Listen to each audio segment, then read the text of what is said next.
ಹನುಮಗಿರಿ ಶ್ರೀ ಕೋದಂಡರಾಮ ಪಂಚಮುಖಿ ಆಂಜನೇಯ ಕ್ಷೇತ್ರದಲ್ಲಿ ಅಷ್ಟಬಂಧ ಬ್ರಹ್ಮಕಲಶೋತ್ಸವ ಏಪ್ರಿಲ್ 9 ರಿಂದ 12 ತನಕ ನಡೆಯಲಿದ್ದು, ಬುಧವಾರ ಇತಿಹಾಸ ಪ್ರಸಿದ್ಧ ಪುತ್ತೂರು ಶ್ರೀ ಮಹಾಲಿಂಗೇಶ್ವರ ದೇವಾಲಯದ ವಟಾರದಿಂದ ಬೃಹತ್ ಹಸಿರು ಹೊರೆಕಾಣಿಕೆ ಮೆರವಣಿಗೆ ನಡೆಯಿತು. ಸಂಜೆ ಶ್ರೀ ಮಹಾಲಿಂಗೇಶ್ವರ ದೇವರ ನಡಿಗೆಯಲ್ಲಿ ಪ್ರಾರ್ಥನೆ ಸಲ್ಲಿಸಿದ ಬಳಿಕ ದೇವಸ್ಥಾನದ ವಟಾರದಲ್ಲಿ ಶ್ರೀ ಮಹಾಲಿಂಗೇಶ್ವರ ದೇವಾಲಯದ ವ್ಯವಸ್ಥಾಪನಾ ಸಮಿತಿ ಅಧ್ಯಕ್ಷ ಪಂಜಿಗುಡ್ಡೆ ಈಶ್ವರ ಭಟ್ಟ ತೆಂಗಿನಕಾಯಿ ಒಡೆಯುವ ಮೂಲಕ ಚಾಲನೆಯನ್ನು ನೀಡಿದರು. ಬಳಿಕ ನೂರಾರು ವಾಹನಗಳಲ್ಲಿ ತುಂಬಿದಂತಹ ಹಸಿರು ಹೊರೆಕಾಣಿಕೆ ಮೆರವಣಿಗೆ ನಡೆಯಿತು.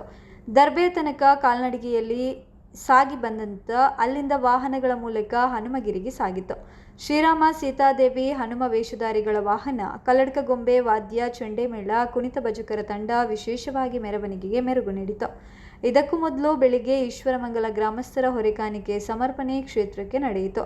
ಬಳಿಕ ಕ್ಷೇತ್ರದಲ್ಲಿ ಉಗ್ರಾಣ ಮುಹೂರ್ತ ನಡೆಯಿತು. ಭಜನಾ ಕಾರ್ಯಕ್ರಮಗಳಿಗೆ ಚಾಲನೆ ನೀಡಲಾಯಿತು.